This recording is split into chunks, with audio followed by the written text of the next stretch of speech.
Assalamualaikum warahmatullahi wabarakatuh. Salam sejahtera untuk kita semua. Selamat pagi Indonesia. Pada kesempatan kali ini saya akan memberikan kuliah dengan judul Rainwater Harvesting atau memanen air hujan untuk keperluan sumber daya air masa depan, penanggulangan banjir, kekeringan, dan lingkungan. Saudara sekalian, isi presentasi saya itu ada 3 hal. Yang pertama adalah konsep memanen air hujan, kemudian latar belakang pentingnya memanen air hujan, dan yang ketiga adalah teknologi memanen air hujan itu sendiri. Konsep dari rainwater harvesting bisa kita lihat pada domestic and agricultural area. Konsepnya sangat sederhana seperti ini. Rooftop water for drinking water supply. Sudah akan melihat awan di atas rumah, kemudian turunlah hujan, dan hujan itu ditangkap. Itulah yang disebut rainwater harvesting menggunakan rainwater tank. Kemudian di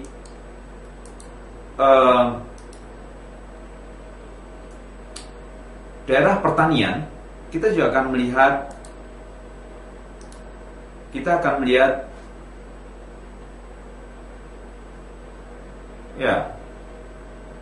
kondisi seperti ini.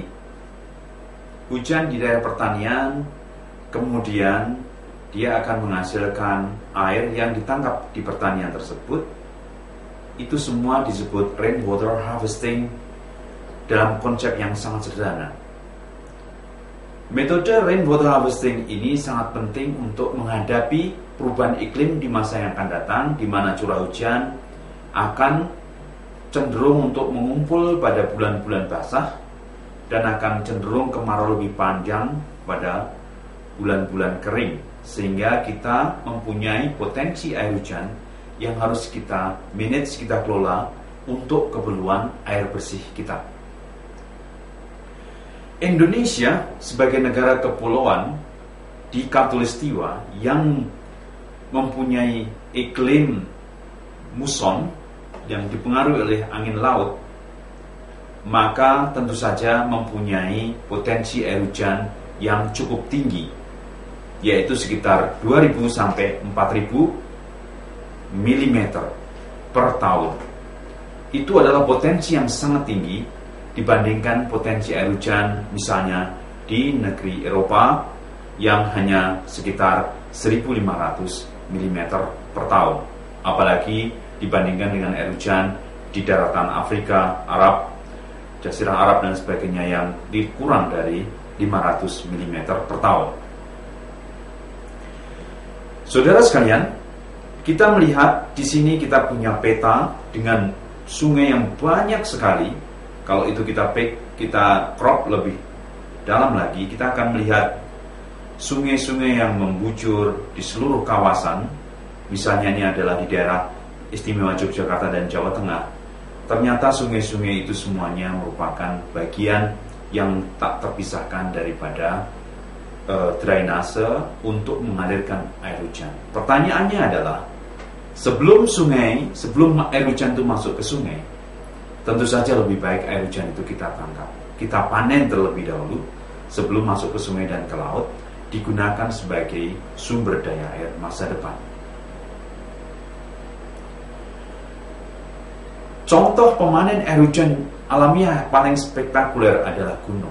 Di sini Merapi di daerah istimewa Jogja dan Jawa Tengah merupakan contoh kubah air pemanen air hujan yang besar secara alamiah.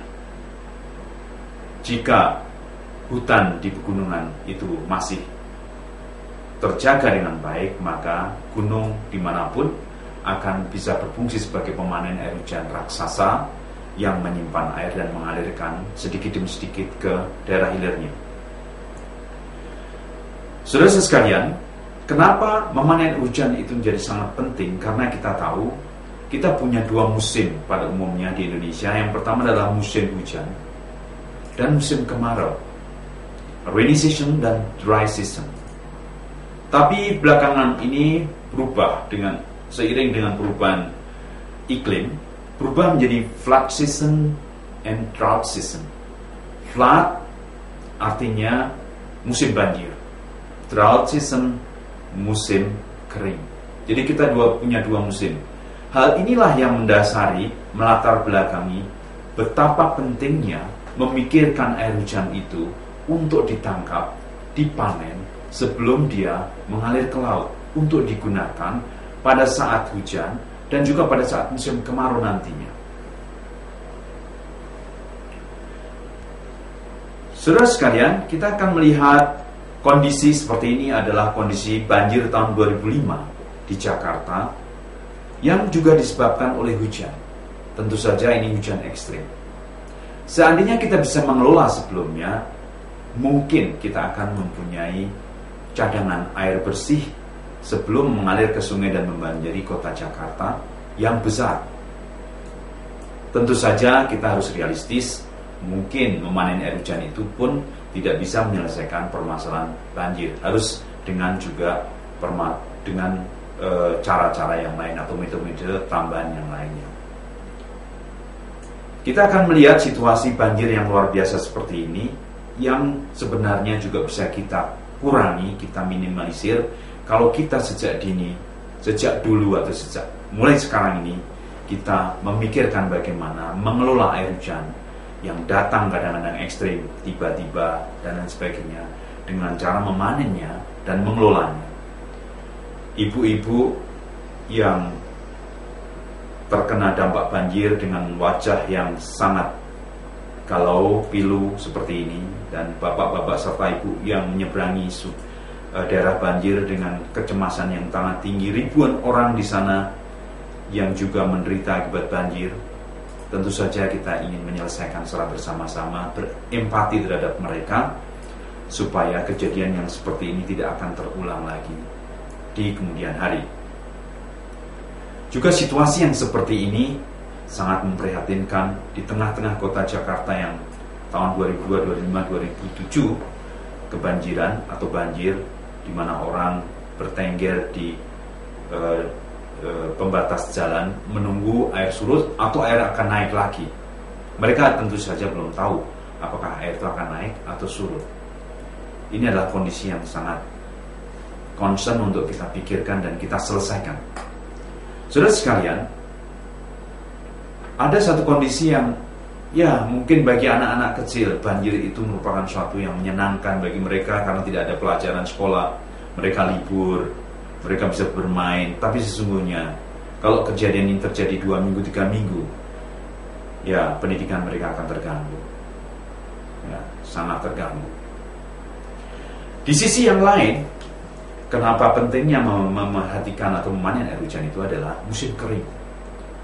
Jika musim kemarau tiba sekitar bulan April, Mei, Juni, Juli, Agustus, September, Oktober, pemandangan kekeringan di seantero negeri, di daerah-daerah yang tidak terkena irigasi, itu sangat nyata.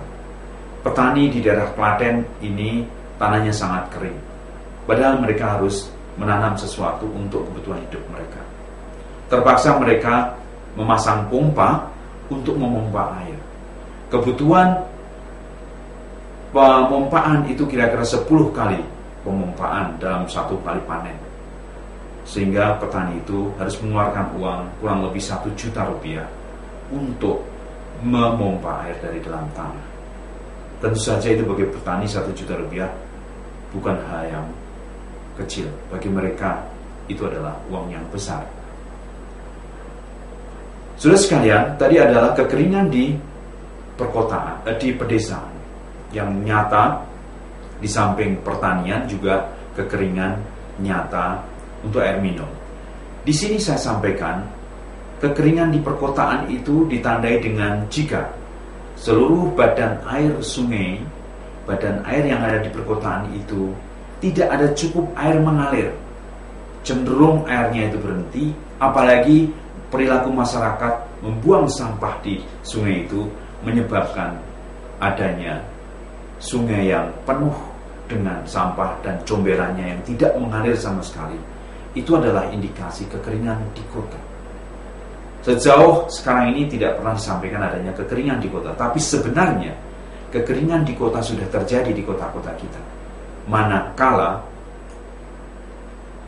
sungai-sungai atau badan-badan air di kota itu tidak mengalir airnya dan berisi banyak comberan, itu adalah kekeringan yang sangat nyata. Juga kekeringan di kota, kita bisa lihat dalam foto yang lain. Sampah dalam waktu 2 jam sudah menumpuk seperti ini. Masyarakat mencoba untuk membuat perangkap sampah, tapi dalam waktu 2 jam sampah sudah menumpuk dan akhirnya perangkap sampah ini jebol. Ya. Ini adalah bentuk-bentuk kekeringan di kota yang kita lihat. Saudara sekalian, kita akan mengamati kekeringan di suatu tempat di kota. Itu akan bisa berdampak pada pangan, kebutuhan pangan kita karena kekeringan itu, dan ditambah dengan pencemaran air sungai dapat menurunkan produktivitas dari perikanan yang ada. Kalau kita tidak jaga, kekeringan itu menjadi satu yang berubah menjadi tidak kering, maka kita akan mendapatkan orang-orang miskin yang pekerjaannya menjual ikan itu tidak bisa menjual lagi karena tidak ada ikan yang ditangkap dari sungai di sebelahnya.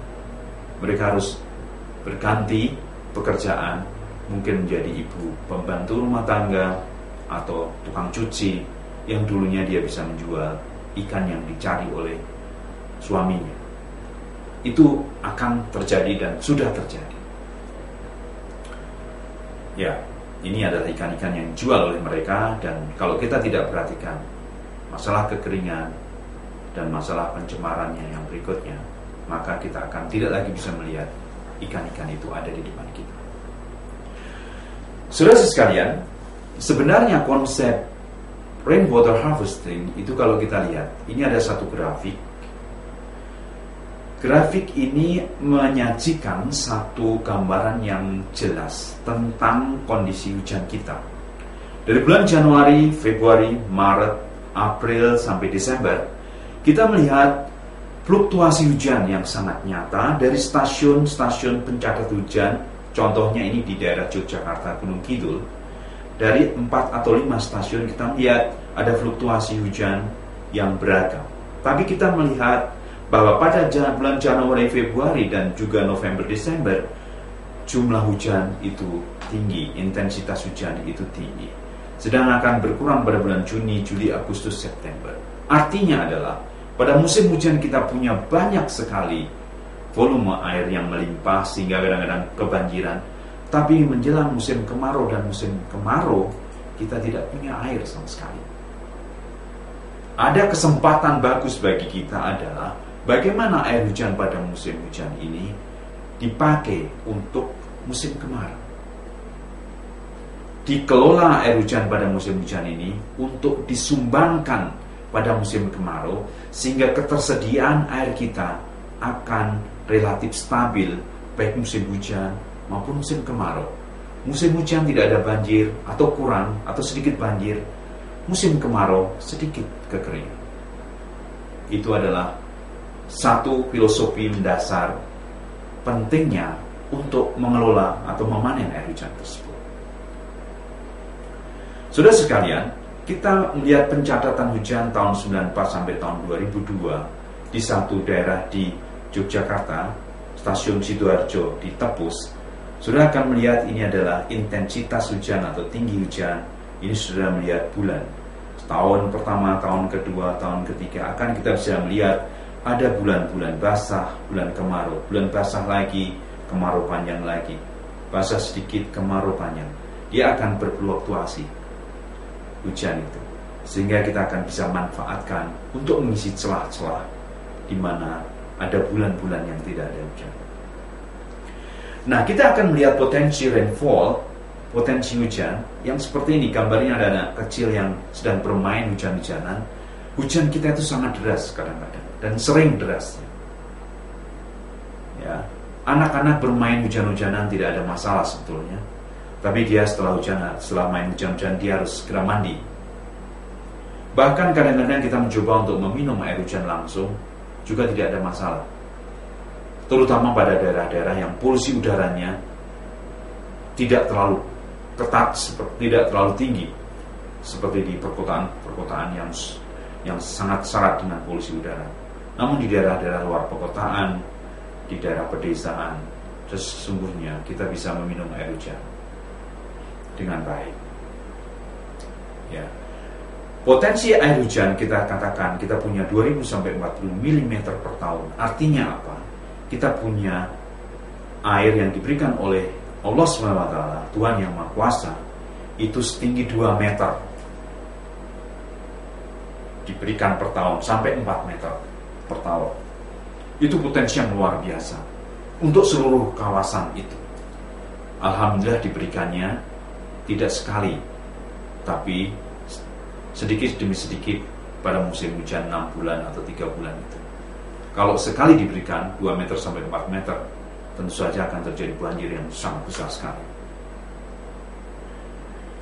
Saudara sekalian, untuk melihat betapa pentingnya sumber air hujan atau air hujan itu, maka akan kita sampaikan film, maaf ini kesalahan, film tentang air hujan yang akan kita lihat bersama-sama.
Saudara sekalian,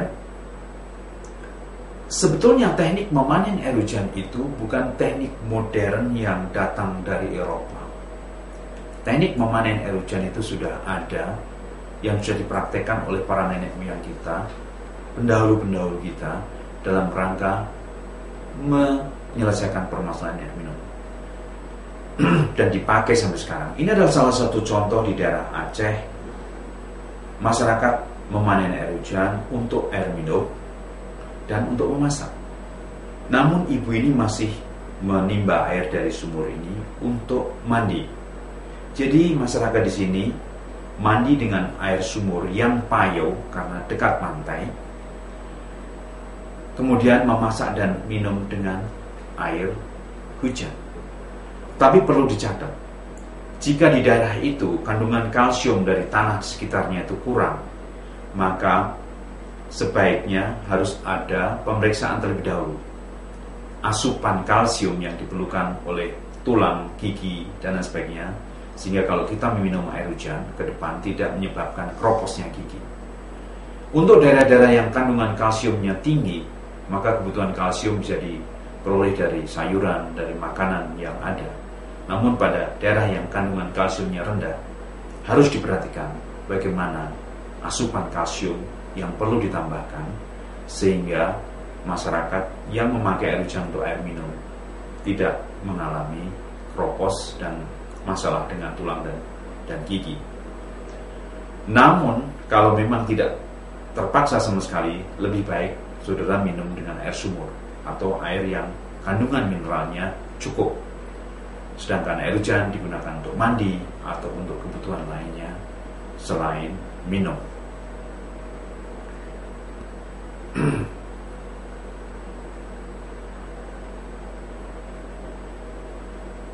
Ini adalah contoh-contoh yang terkait dengan banjir, dengan air hujan, banjir Jakarta, kondisi di Cilungpungan Hulu saat banjir dan pasca banjir, semua disebabkan oleh air hujan itu. Memanen air hujan juga penting karena kita mempunyai kondisi yang sangat memprihatinkan di mana land use, ya, tata ruang, tata penggunaan lahan kita itu semakin lama semakin berubah ke arah berkurangnya lahan-lahan hijau, hutan, dan tanaman. Seperti tahun 94 di daerah istimewa Yogyakarta seperti ini, di mana tutupan hijaunya masih banyak.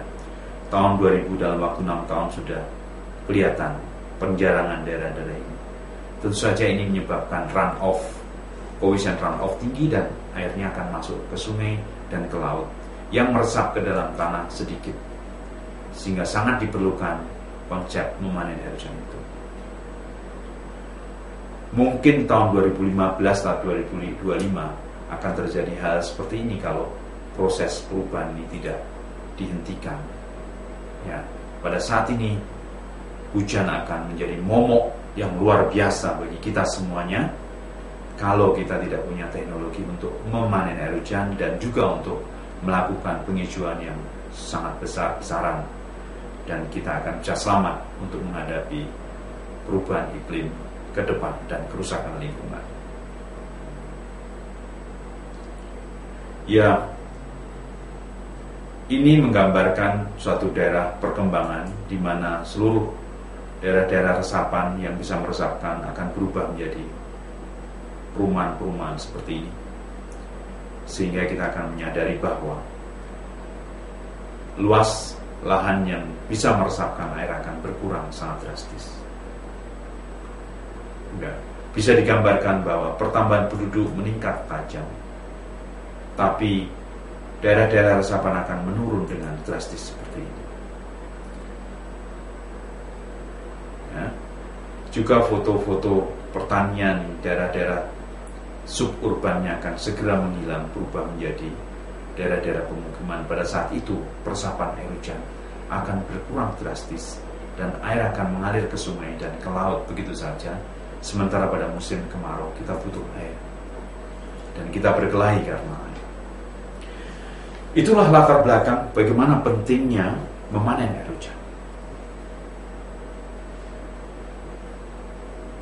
Dari kacamata lingkungan, dari kacamata banjir, kekeringan, dan persediaan sumber daya air.